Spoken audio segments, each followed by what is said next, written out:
존경하는 국민 여러분, 저는 오늘 비상계엄에 관한 입장을 밝히기 위해 이 자리에 섰습니다. 지금 야당은 비상계엄 선포가 내란죄에 해당한다며 광란의 칼춤을 추고 있습니다. 정말 그렇습니까? 과연 지금 대한민국에서 국정마비와 국헌문란을 벌이고 있는 세력이 누구입니까? 지난 2년 반 동안 거대 야당은 국민이 뽑은 대통령을 인정하지 않고 끌어내리기 위해 퇴진과 탄핵 선동을 멈추지 않았습니다. 대선 결과를 승복하지 않은 것입니다. 대선 이후부터 현재까지 무려 178회에 달하는 대통령 퇴진 탄핵 집회가 임기 초부터 열렸습니다. 대통령의 국정 운영을 마비시키기 위해 우리 정부 출범 이후부터 지금까지 수십 명의 정부 공직자 탄핵을 추진했습니다.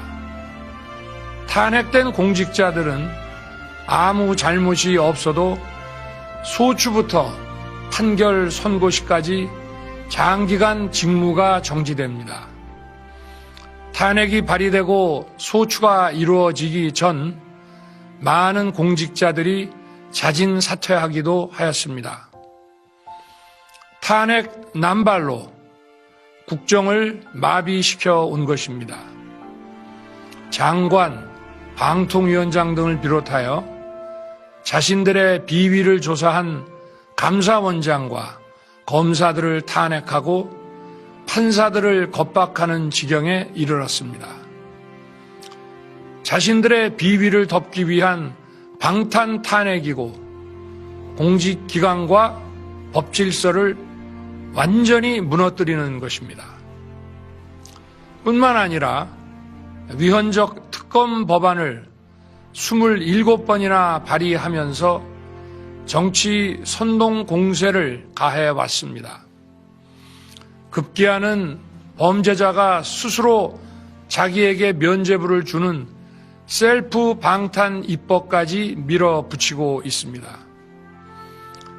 거대 야당이 지배하는 국회가 자유민주주의의 기반이 아니라 자유민주주의 헌정 질서를 파괴하는 괴물이 된 것입니다. 이것이 국정마비요, 국가 위기 상황이 아니면 무엇이란 말입니까? 이것뿐만이 아닙니다. 지금 거대 야당은 국가 안보와 사회 안전까지 위협하고 있습니다. 예를 들어 지난 6월 중국인 3명이 드론을 띄워 부산에 정박 중이던 미국 항공모함을 촬영하다 적발된 사건이 있었습니다.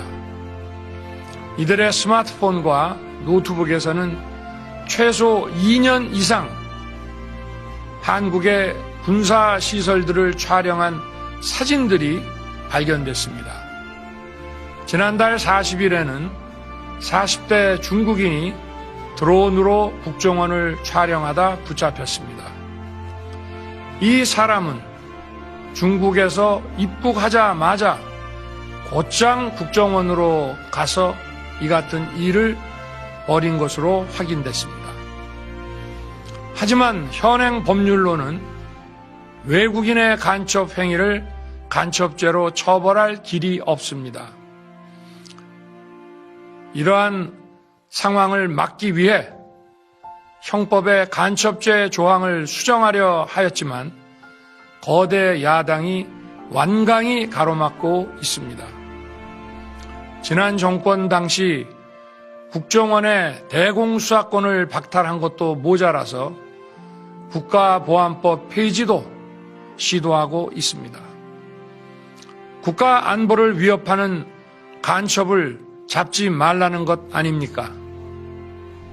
북한의 불법적인 핵무장과 미사일 위협 도발에도, GPS 교란과 오물 풍선에도, 민주노총 간첩 사건에도 거대 야당은 이에 동조할 뿐 아니라 오히려 북한 편을 들면서 이에 대응하기 위해 고군분투하는 정부를 흠집내기만 했습니다.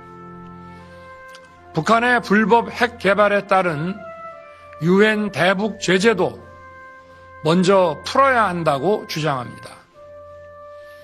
도대체 어느 나라 정당이고 어느 나라 국회인지 알 수가 없습니다. 검찰과 경찰의 내년도 특경비, 특활비 예산은 아예 0원으로 깎았습니다. 금융 사기 사건, 사회적 약자 대상 범죄, 마약 수사 등 민생 침해 사건 수사, 그리고 대공 수사에 쓰이는 기묘한 예산입니다. 마약, 딥페이크 범죄 대응 예산까지도 대폭 삭감했습니다. 자신들을 향한 수사 방해를 넘어 마약 수사, 조폭 수사와 같은 민생사범 수사까지 가로막는 것입니다. 대한민국을 간첩 천국, 마약 소굴, 조폭 나라로 만들겠다는 것 아닙니까? 이런 사람들이야말로 나라를 망치려는 반국가 세력 아닙니까? 그래놓고 자신들의 특권을 유지하기 위한 국회 예산은 오히려 늘렸습니다. 경제도 위기 비상 상황입니다. 거대 야당은 대한민국의 성장 동력까지 꺼뜨리려고 하고 있습니다. 민주당이 삭감한 내년 예산 내역을 보면 잘 알 수 있습니다. 원전 생태계 지원 예산을 삭감하고 체코 원전 수출 지원 예산은 무려 90%를 깎아버렸습니다. 차세대 원전 개발 관련 예산은 거의 전액을 삭감했습니다. 기초과학연구, 양자, 반도체, 바이오 등 미래 성장 동력 예산도 대폭 삭감했습니다. 동해가스전 시추 예산, 이른바 대왕고래 사업 예산도 사실상 전액 삭감했습니다.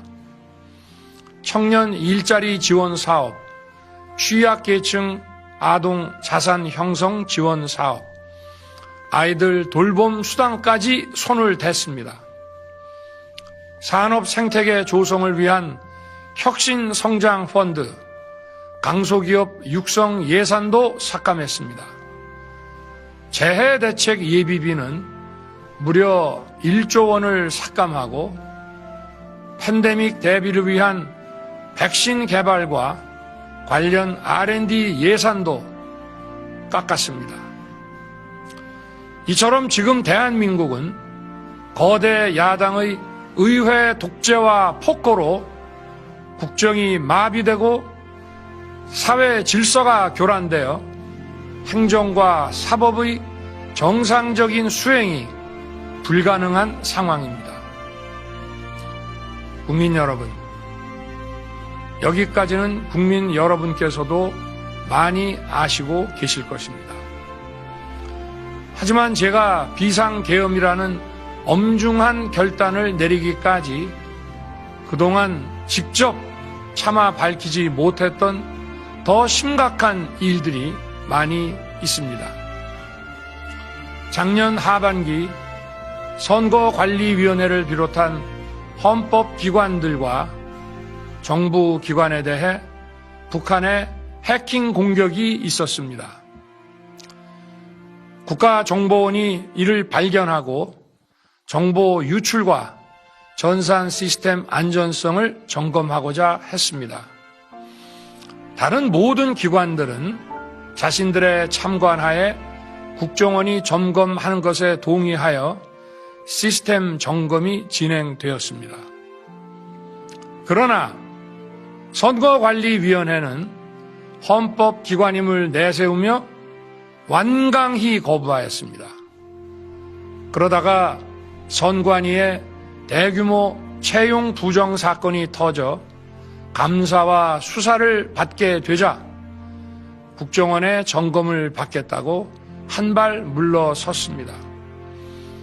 그렇지만 전체 시스템 장비의 아주 일부분만 점검에 응하였고 나머지는 불응했습니다. 시스템 장비 일부분만 점검했지만 상황은 심각했습니다. 국정원 직원이 해커로서 해킹을 시도하자 얼마든지 데이터 조작이 가능하였고 방화벽도 사실상 없는 것이나 마찬가지였습니다.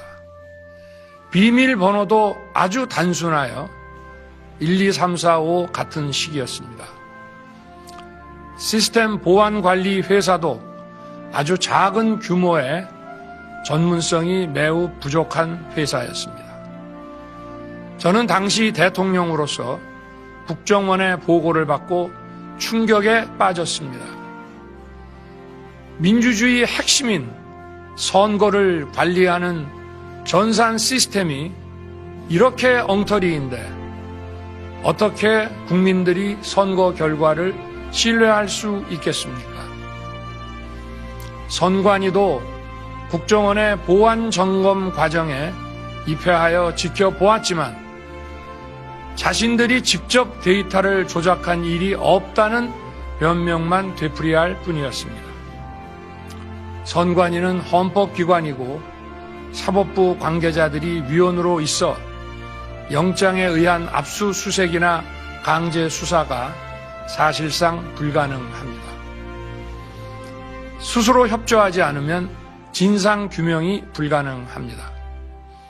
지난 24년 4월 총선을 앞두고도 문제 있는 부분에 대한 개선을 요구했지만 제대로 개선되었는지는 알 수 없습니다.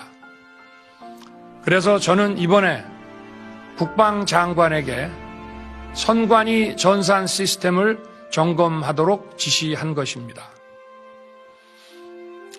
최근 거대 야당 민주당이 자신들의 비리를 수사하고 감사하는 서울중앙지검장과 검사들, 헌법기관인 감사원장을 탄핵하겠다고 하였을 때 저는 이제 더 이상은 그냥 지켜볼 수만 없다고 판단했습니다. 뭐라도 해야 되겠다고 생각했습니다. 이들은 이제 곧 사법부에도 탄핵의 칼을 들이댈 것이 분명했습니다. 저는 비상계엄령 발동을 생각하게 되었습니다. 거대 야당이 헌법상 권한을 남용하여 위헌적 조치들을 계속 반복했지만 저는 헌법의 틀 내에서 대통령의 권한을 행사하기로 했습니다. 현재의 망국정 국정마비 상황을 사회교란으로 인한 행정사법의 국가기능 붕괴 상태로 판단하여 계엄령을 발동하되 그 목적은 국민들에게 거대 야당의 반국가적 폐악을 알려 이를 멈추도록 경고하는 것이었습니다. 그럼으로써 자유민주주의 헌정질서의 붕괴를 막고 국가 기능을 정상화하고자 하였습니다. 사실 12월 4일 계엄 해제 이후 민주당에서 감사원장과 서울중앙지검장 등에 대한 탄핵안을 보류하겠다고 발표하여 짧은 시간의 계엄을 통한 메시지가 일정 부분 효과가 있었다고 생각했습니다. 그러나 이틀 후 보류하겠다던 탄핵 소추를 그냥 해버렸습니다. 비상계엄의 명분을 없애겠다는 뜻이었습니다. 애당초 저는 국방장관에게 과거의 계엄과는 달리 계엄의 형식을 빌려 작금의 위기 상황을 국민들께 알리고 호소하는 비상조치를 하겠다고 했습니다. 그래서 질서 유지에 필요한 소수의 병력만 투입하고 실무장은 하지 말고 국회의 계엄 해제 의결이 있으면 바로 병력을 철수시킬 것이라고 했습니다. 실제로 국회의 계엄 해제 의결이 있자 국방부 청사에 있던 국방장관을 제 사무실로 오게 하여 즉각적인 병력 철수를 지시하였습니다. 제가 대통령으로서 발령한 이번 비상조치는 대한민국의 헌정 질서와 국헌을 망가뜨리려는 것이 아니라 국민들에게 망국의 위기 상황을 알려드려 헌정 질서와 국헌을 지키고 회복하기 위한 것입니다. 소규모이지만 병력을 국회에 투입한 이유도 거대 야당의 망국적 행태를 상징적으로 알리고 계엄 선포 방송을 본 국회 관계자와 시민들이 대거 몰릴 것을 대비하여 질서 유지를 하기 위한 것이지 국회를 해산시키거나 기능을 마비시키려는 것이 아님은 자명합니다.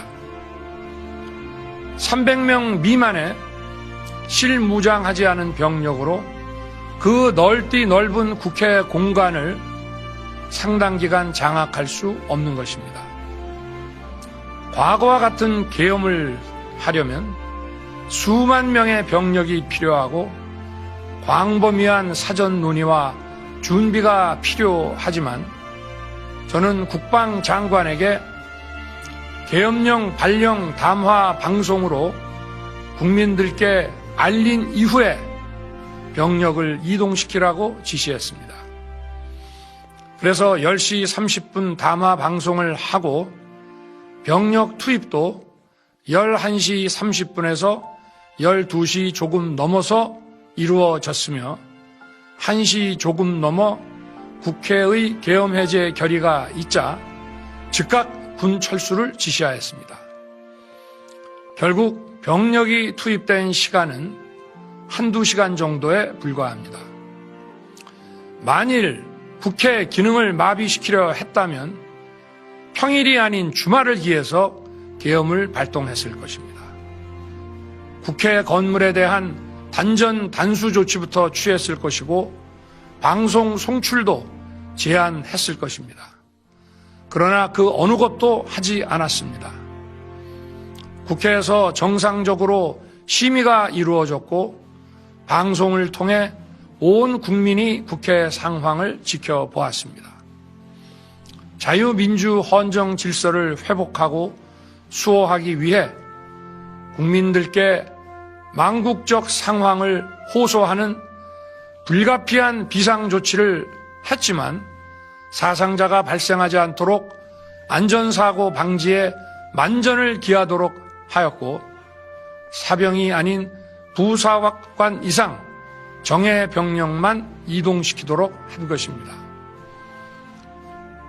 저는 이번 비상계엄을 준비하면서 오로지 국방장관하고만 논의하였고 대통령실과 내각 일부 인사에게 선포 직전 국무회의에서 알렸습니다. 각자의 담당 업무 관점에서 우려되는 반대 의견 개진도 많았습니다. 저는 국정 전반을 보는 대통령의 입장에서 현 상황에서 이런 조치가 불가피하다고 설명했습니다.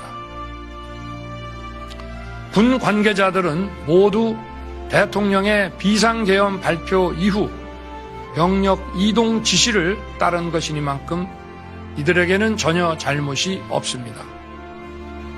그리고 분명히 말씀드리지만 저는 국회 관계자의 국회 출입을 막지 않도록 하였고, 그래서 국회의원과 엄청나게 많은 인파가 국회 마당과 본관, 본회의장으로 들어갔고 계엄해제 안건 심의도 진행된 것입니다.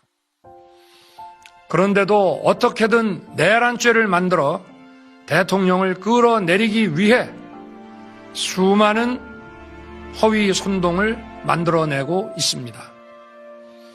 도대체 2시간짜리 내란이라는 것이 있습니까? 질서 유지를 위해 소수의 병력을 잠시 투입한 것이 폭동이란 말입니까? 거대 야당이 거짓 선동으로 탄핵을 서두르는 이유가 무엇이겠습니까? 단 하나입니다. 거대 야당 대표의 유죄 선고가 임박하자 대통령의 탄핵을 통해 이를 회피하고 조기 대선을 치르려는 것입니다. 국가 시스템을 무너뜨려서라도 자신의 범죄를 덮고 국정을 장악하려는 것입니다. 이야말로 국헌문란 행위 아닙니까? 저를 탄핵하든 수사하든 저는 이에 당당히 맞설 것입니다. 저는 이번 계엄 선포와 관련해서 법적, 정치적 책임 문제를 회피하지 않겠다고 이미 말씀드린 바 있습니다. 저는 대통령 취임 이후 지금까지 단 한순간도 개인적인 인기나 대통령 임기 자리 보존에 연연해 온 적이 없습니다. 자리 보존 생각만 있었다면 국헌문란 세력과 구태여 맞서 싸울 일도 없었고 이번과 같이 비상계엄을 선포하는 일은 더더욱 없었을 것입니다. 5년 임기 자리 지키기에만 매달려 국가와 국민을 외면할 수 없었습니다. 저를 뽑아주신 국민의 뜻을 저버릴 수 없었습니다. 하루가 멀다 하고 다수의 힘으로 입법 폭거를 일삼고 오로지 방탄에만 혈안되어 있는 거대 야당의 의회 독재에 맞서 대한민국의 자유민주주의와 헌정 질서를 지키려 했던 것입니다. 그 길밖에 없다고 판단해서 내린 대통령의 헌법적 결단이자 통치 행위가 어떻게 내란이 될 수 있습니까? 대통령의 비상계엄 선포권 행사는 사명권 행사, 외교권 행사와 같은 사법심사의 대상이 되지 않는 통치 행위입니다.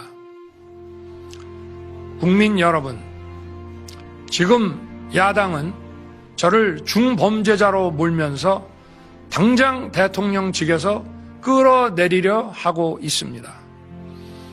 만일 망국적 국헌문란 세력이 이 나라를 지배한다면 어떤 일이 벌어지겠습니까? 위헌적인 법률, 셀프 면죄부 법률, 경제 폭망 법률들이 국회를 무차별 통과해서 이 나라를 완전히 부술 것입니다.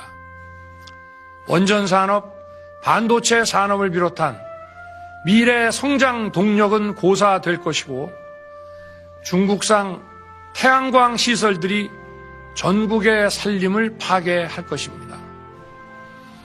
우리 안보와 경제의 기반인 한미 동맹, 한미일 공조는 또다시 무너질 것입니다. 북한은 핵과 미사일을 고도화하여 우리의 삶을 더 심각하게 위협할 것입니다. 그러면 이 나라 대한민국의 미래가 어떻게 되겠습니까? 간첩이 활개치고 마약이 미래 세대를 망가뜨리고 조폭이 설치는 그런 나라가 되지 않겠습니까? 지금껏 국정 마비와 국헌 문란을 주도한 세력과 범죄자 집단이 국정을 장악하고 대한민국의 미래를 위협하는 일만큼은 어떤 일이 있어도 막아야 합니다. 저는 끝까지 싸울 것입니다. 국민 여러분, 국정 마비의 망국적 비상 상황에서 나라를 지키기 위해, 국정을 정상화하기 위해 대통령의 법적 권한으로 행사한 비상계엄 조치는 대통령의 고도의 정치적 판단이고 오로지 국회의 해제 요구만으로 통제할 수 있는 것입니다. 이것이 사법부의 판례와 헌법학계의 다수 의견임을 많은 분들이 알고 있습니다.